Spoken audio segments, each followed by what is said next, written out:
वालेकुम रहमतुल्लाहि व बरकातुहू। अच्छा जी, इंजीनियरिंग परसेप्शन में आप सबको खुशामदीद कहते हैं। आज का हमारा टॉपिक है कि हमने कंक्रीट की क्वांटिटी कैसे कैलकुलेट करनी है। तो क्वांटिटी कैलकुलेट करके तो फिर हम उसका मटेरियल कैसे निकालेंगे, तो साइट पे अवेलेबल मटेरियल जो होगा उसको हम कैसे यूज़ करेंगे, ये आज इंशाल्लाह हम डिस्कस करते हैं। तो ये देखें, यहाँ पे ये मैंने एक शीट बनाई हुई है। यहाँ पे कंक्रीट रेशो ले रहे हैं 1:4। तो फ़र्ज़ करें आपके पास कोई भी स्ट्रक्चर है, यहाँ पे मैंने लिखा हुआ है फ्लोरिंग या राफ्ट फाउंडेशन 1:4 कंक्रीट है। ये 3000 PSI ये उसकी स्ट्रेंथ लिखी हुई है। 1:4 की राउंड अबाउट इसी के आती है, इसी के करीब करीब होती है इसकी PSI, पाउंड पर स्क्वायर इंच। ये कंप्रेसिव स्ट्रेंथ है जो 28 डेज़ की होती है।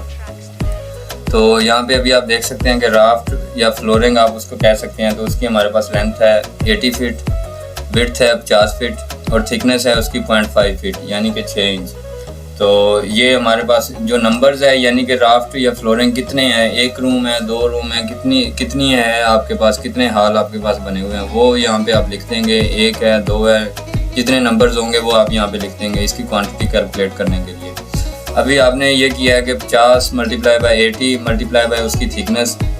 तो ये हमारे पास जो आ गई उसको मल्टीप्लाई नंबर्स कर देंगे, 1 है या 1 से ज़्यादा है। तो उसको जब मल्टीप्लाई करेंगे, हमारे पास 1 ही था तो हमने इसको कर दिया है। मल्टीप्लाई करने के बाद ये हमारे पास आ गया 2000 CFT क्यूबिक फिट। तो इसी तरह इसी राफ्ट के हमारे पास कॉलम है। कॉलम भी हमने 1:4 पे हमने करने हैं पोरिंग, उसकी कंक्रीट की कैलकुलेशन करनी है। तो जो कॉलम की क्वांटिटी है, ये देखें, ये नंबर्स है। नंबर्स में हमने लिखा है 11 नंबर्स ऑफ कॉलम है। तो कॉलम की जो लेंथ और विड्थ है वो 2x2 के कॉलम है।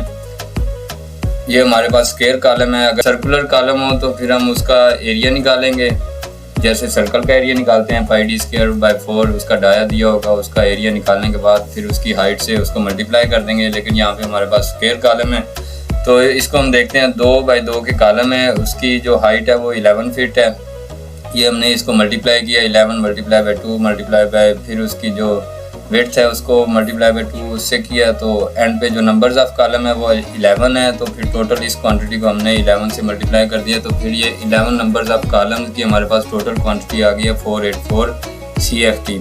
अभी जो पहले 2000 थी फिर 484 होगी, तो टोटल को किया वो हमारे पास आ गई 2484 CFT, यानी 2484 2484 CFT। ये हमारे पास टोटल क्वांटिटी आई है जो हमें साइट पे चाहिए। अभी आगे हम इसका मटेरियल कैलकुलेशन करेंगे कि इसके लिए हमें सीमेंट, सैंड और क्रश कितनी चाहिए। तो आइए उसको देखते हैं। ये हमारे पास दूसरी शीट है, इसके ऊपर ये मैंने कैलकुलेट की है। ये आप देख सकते हैं कि आप इसको इसी तरह शीट भी बना सकते हैं, अपने रिकॉर्ड में भी लगा सकते हैं, साइट पे भी दे सकते हैं। तो यहाँ पे भी वही कंक्रीट रेशो है 1:4, फ्लोर मेजरमेंट वो लिख दी है। अभी जो हमारे पास टोटल क्वांटिटी ऑफ कंक्रीट है वो हमारी बनी थी 2484 CFT। तो यहाँ पे एक टर्म मैं आपको बताता चलूँ कि ये हमारे पास क्वांटिटी है उस जगह की जहाँ पे हम डाल रहे हैं, फ्लोर में डाल रहे हैं, कॉलम में डाल रहे हैं।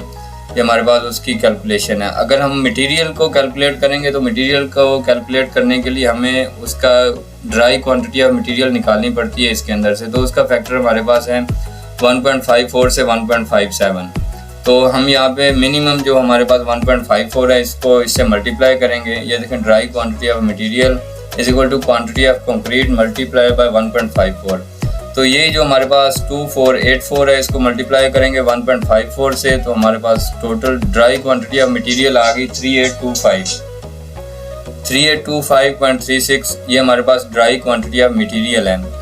क्वांटिटी ऑफ कंक्रीट ये थी 2484। तो जो मटेरियल की क्वांटिटी है वो हमारे पास आ गई है फैक्टर को मल्टीप्लाई करने के बाद 3825 CFT।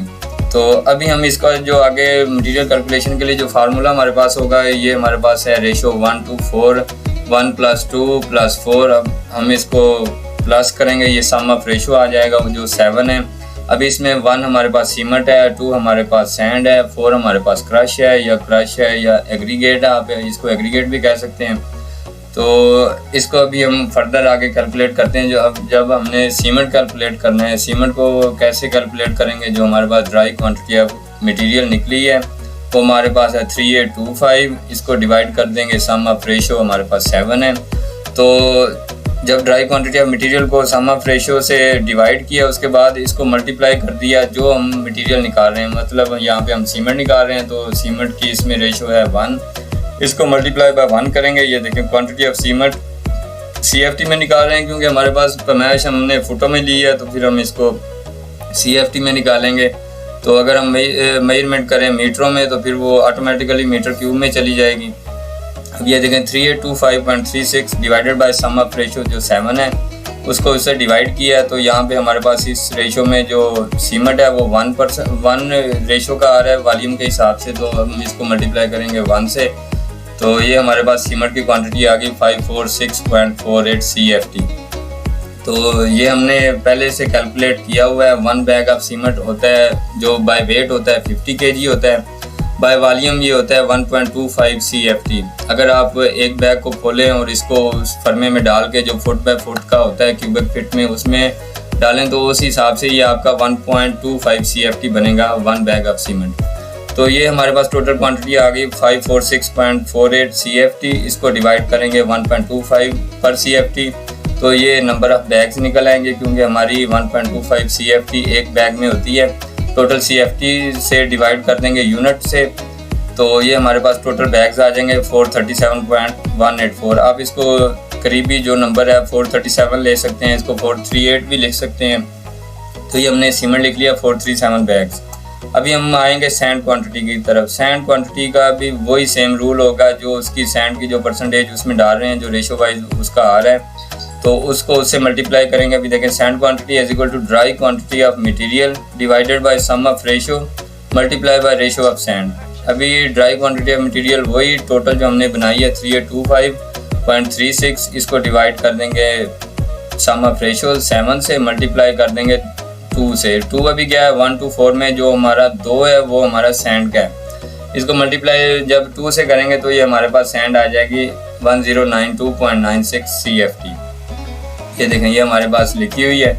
तो आप ये राउंड अबाउट 1100 CFT बन रही है तो आप इसको डिमांड कर लेंगे। आगे हमारे पास क्रश या एग्रीगेट क्वांटिटी आ गई है, वो भी हमारी उसी तरह निकलेगी dry quantity of material divided by sum of ratio multiply by ratio of aggregate. 1 to 4 है, 136 है, जो हमारी आ रही है उसके अंदर 1.3 है। इसी हिसाब से हम हर रेशो की क्वांटिटी हम कैलकुलेट करते रहेंगे। अभी जहाँ पे हमारे पास क्रश एग्रीगेट की आ गई तो dry quantity of material divided by sum of ratio multiply by 4 वही ये हमारे पास एग्रीगेट की रेशो है। इसके अंदर 1 to 4 के अंदर अगर हमारे पास 136 में होता तो फिर हम यहाँ पे मल्टीप्लाई बाय 6 करते। इसी तरह जो रेशो होगी आप उसकी क्वांटिटी कैलकुलेट करेंगे। अभी ये क्रश एग्रीगेट क्वांटिटी हमारे पास आ गई है 3825.36 divided bye 7 multiply by ratio of that material ratio of aggregate 2185.92 CFT। तो यहाँ पे हम टोटल इसको लिख देंगे। कंक्रीट की जो हमारे पास टोटल क्वांटिटी थी वो 2484 CFT थी। तो उसके लिए हमें सीमेंट जो हमें चाहिए वो 437 बैग्स हैं। सैंड हमारे पास 1093 CFT है, एग्रीगेट 2186 CFT है। चैनल को सब्सक्राइब करें तो इंशाल्लाह मज़ीद इंफॉर्मेटिव वीडियोस आती रहेंगी इंजीनियरिंग के हवाले से, सिविल इंजीनियरिंग के हवाले से, सर्वे के मुतल्लिक, ऑटोकैड के मुतल्लिक भी इंशाल्लाह आप लोगों को आगाह किया जाएगा। शुक्रिया।